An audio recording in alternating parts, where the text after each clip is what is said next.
Terve vaan, se on Onneksi täällä kuvailemassa taas tän vlogin parissa.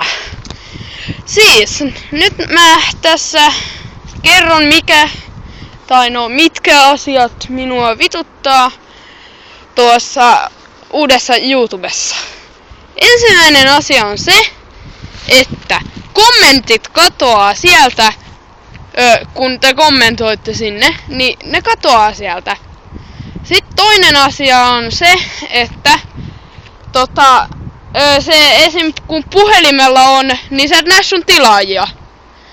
Ja kolmas asia on se, kun ensin tavallaan dislikettää tavallaan vahingossa. Ja sit sitä ei saa niinku pois sieltä dislikesta, paitsi että likettää, jos ei halua kumpaankaan.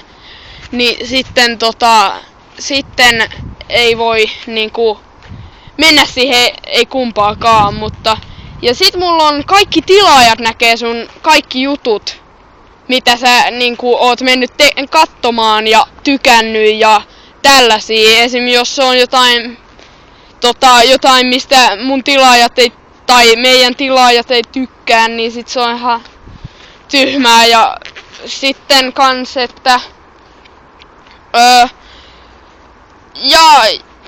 sitten mua ärsyttää, kun kaikki kaverit on silleen, miksi mä auttaisin sua videoiden kuvaamisessa, kun